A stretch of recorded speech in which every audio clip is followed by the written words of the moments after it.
Okay there, everyone. Okay there. Mayor Liston stands at the podium waving his hands and speaking loudly in his heavy Wisconsinite accent. The town hall is as packed as I've ever seen it since that time in 1964, when I was 12 and a group of motorcycle hooligans stopped in our town for a week, causing all sorts of havoc. My mom and dad dragged me to the meeting, afraid that I would be kidnapped and eaten by the bikers if they left me at home. But this is a whole different ballgame, as they say. Things are getting serious. And as I look around the meeting hall, I see faces contorted with fear and anger. Half the men in the room have rifles slung over their shoulders or propped against their seats, even though it's against local ordinance to have firearms in the town hall. Okay there, everyone. Mayor Liston tries again. He's too quiet and too damn polite to yell, and the people are too riled up. Everybody shut up and sit down! I shout out, my voice bouncing off the finely constructed wood ceiling. Suddenly, the crowd goes silent, except for the sound of butts hitting seats. I've never been a town favorite, true enough, but I've also never been much for popularity contests. I've kept myself to myself over the years, but I speak my mind when I have a piece to say. Some people may not like it, but that's their problem. So I ignore the dirty looks I get from a few people as I turn to nod at the mayor. Then I sit down next to Rick Gentry, who's a close second for the oldest and grumpiest man in town. Bet that felt good, eh? He says, his fuzzy face cracking a smile to reveal his new dentures. Of course it did, I say. Yelling's a favorite pastime of mine. Thank you for coming. Mayor Liston begins, his voice shaky. I know you're all concerned. What's being done about this? Charlie McRae shouts out. My kids can't even go outside anymore. It's insane. There are a few shouts of agreement from people. Let the mayor talk. Cheryl Cooper shouts. Boy, does she have a set of pipes on her. The crowd goes silent once again. Yes, well, Liston says.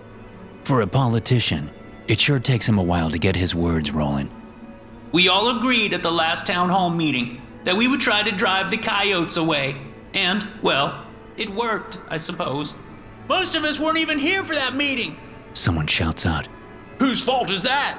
Another person says. Then there's a thump from the town hall's front door. Everyone shuts up real fast.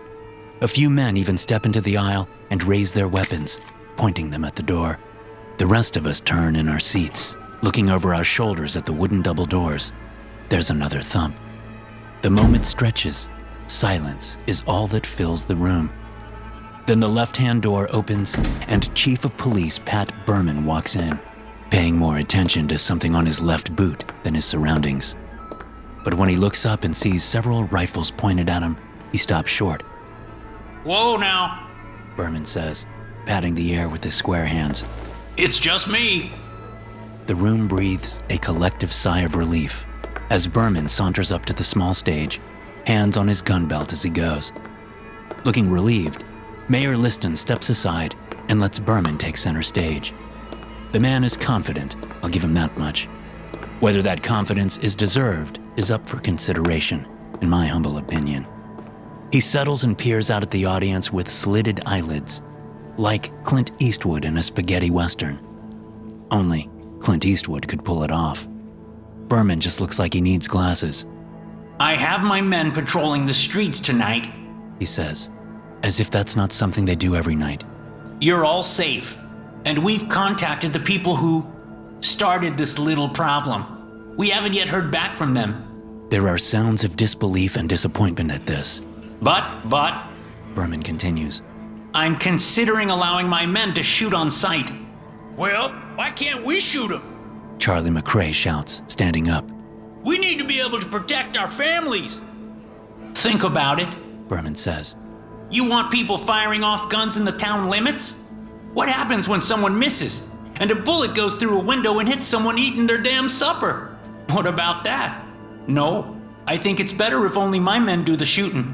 They've been trained after all. I'm an excellent shot, McRae says. I've been hunting with you, boy, I say. And you couldn't hit an elephant with an arrow from 10 yards. McRae's face goes red as people chuckle. He gives me the old stink eye. The point is, Berman continues, The police and the game wardens will take care of this problem, but it may take a few days. Best to stay inside as much as you can until you get the okay from me or Mayor Liston. Half the crowd is against this, but the other half finds it reasonable. I don't much care either way. Suddenly, a gunshot sounds from outside, and it's a close one, maybe a block or two away. Then there's another, and another, and another. A throaty roar erupts from outside, muffled but unmistakable. It's followed by the sound of glass breaking and a man screaming. Suddenly, the screaming stops with a faint crunch. The same men that were pointing their weapons at the door earlier are doing it again, only this time, their faces are drained of blood. Everyone's looking at the door, ears perked up like a dog's. I reach up under my jacket and unclip the strap on my shoulder holster, allowing quick access to my .357 if I need it. Footsteps sound from the stage, and I turn to see Berman walking down, headed for the front door. He pauses as he reaches the double doors, looking back over his shoulder. Don't shoot me in the back now, damn it, he says to the men pointing guns. Then he turns back, reaching out with his left hand while keeping his right on the gun at his hip.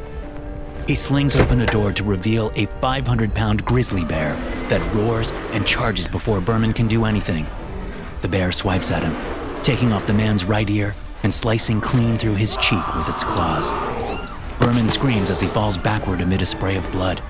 He gets his gun halfway out before falling down into the aisle. The entire place is screaming. The people closest to the bear are falling over each other to get clear. Meanwhile, a couple of the men with rifles are trying to get a shot, but people are running in front of them. The bear roars again and pounces on Berman, bringing its heavy forepaws down on his ribcage with a resounding crunch. Charlie McRae has his rifle up. He fires at the bear, but hits 25-year-old Lisa Daniels as she stumbles into his line of fire. Her head flies apart, and she falls limply to the wood floor. Another bear bashes through the door, roaring as it comes. With Berman dead, the first bear starts moving further into the room. David Richter fires his .30-06, hitting the bear clean in the head. The animal stays on its feet for a moment before collapsing on the floor.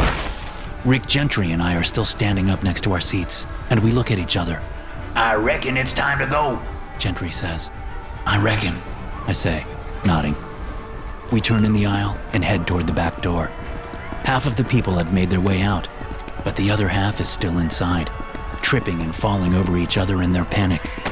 Rick and I reach down to help a couple of people up as we move calmly to the side aisle. Then I hear two simultaneous roars alongside a couple of screams from men and women. I look over my shoulder and see that there are now 3 bears in the town hall, 4 if you count the dead one on the floor. Both of the double doors are still closed after the first pair of bears came in, and my first thought is insane. Ninja bears. They just appeared. David Richter looks scared half to death, but he's taking aim with his .30-aught again. He fires, hitting one of the 3 bears in the head. He's always been a good shot. Granted, it would be hard to miss from this distance. Meanwhile, McRae is still standing nearby, staring at the bears while holding his rifle. Move, Charlie! I shout, seeing that one of the 2 remaining animals has set its sights on him. He doesn't move, and he's holding his gun crosswise against his chest. Dagnabbit, I mutter, pulling my revolver out. I step out into the aisle and take aim just as the bear rears up on its hind legs, towering over Charlie McRae. But I fire, hitting the bear right below the ear. It stumbles and falls on its back, and I put another one into its heart. I never liked to make animals suffer. Richter fires again, and all 4 of the bears are either dead or dying. But as I'm looking up at the mess of fur and blood and the 2 dead people on the floor, 2 more bears appear right on top of the second one Richter shot. Just poof, like they're magic bears come down from the heavens to show us what's what. Then 2 more appear right near the one I shot, and another 2 near the third one Richter killed. 6 bears staring at 4 humans, because now it's only me, Rick Gentry, Charlie McRae, and David Richter in here. Everyone else has had the good sense to get gone. Ain't that some shit? Rick Gentry says. He's gone over near McRae, who's still staring, dumbstruck. Gentry reaches one arthritis-mangled hand out and grabs McRae by the shoulder, pulling him back away from the center aisle.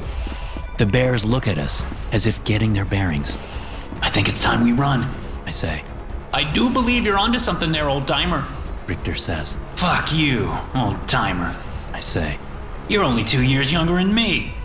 Richter smiles as we back away down the aisle. Suddenly, all 6 bears are moving. Half of them running toward me and Richter, and the other half plowing through the chairs after McCrae and Gentry. For God's sake! I shout, running. Don't shoot him no more! We all make it out the back door with the bears on our heels, but we're far from safe. We're in the alley between the town hall and the courthouse, and there's a bear chewing on poor Mayor Liston's face down to our right. Looking left, I see a young woman run screaming across the alley with a big grizzly lumbering after her. There are screams and roars coming from what sounds like every part of our quaint little town. Still, we don't have much of a choice.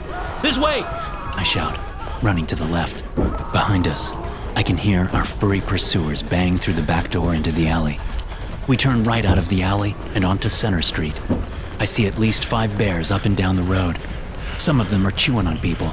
Others are lumbering around, sniffing, and doing bear stuff. I lead our little group up the stairs of the courthouse building and open the front doors. Go! Go! I say, standing aside to let the others in. Into the basement! The jail cells! There's a noise behind me. I look over my shoulder and see that one of the bears has gotten onto its hind legs and is tall enough to reach the top of the short courthouse staircase. Before I can get out of the way, it grabs me and yanks me over the low stone railing. As I hit the grass of the courthouse lawn, my gun flies out of my hand. The bear swipes at me, but I turn my body, taking the brunt of the blow on my left shoulder. The pain is even worse than that time I accidentally stepped in a bear trap. I guess there's some kind of poetic justice there somewhere. The bear's claws tears through my jacket, my shirt, my skin, and my muscle. I grunt in pain, even as I reach for the knife I always keep in a sheath on my belt. It's a big hunting knife, and it's the handiest tool I've ever had in my whole life. And right now, it might just save my life. I pull it out with my right hand and jam it up into the bear's neck. The animal roars and rears up, blood matting its fur around the wound. I still have the knife in my hand, but I can't reach anywhere vital on the animal anymore. It pounces down, and I roll to get out of the way before its paws come down. But I'm not fast enough. Its paws slam my left arm to the ground, breaking the bones in about half a dozen places. I grunt, my teeth clamped against the pain like the jaws of the bear trap I stepped on all those years ago. I jam the blade up under the bear's jaw once, and then another time in a different spot. Warm blood pours onto my hand, making the knife slippery. It rears up again, but this time I can tell it's close to death.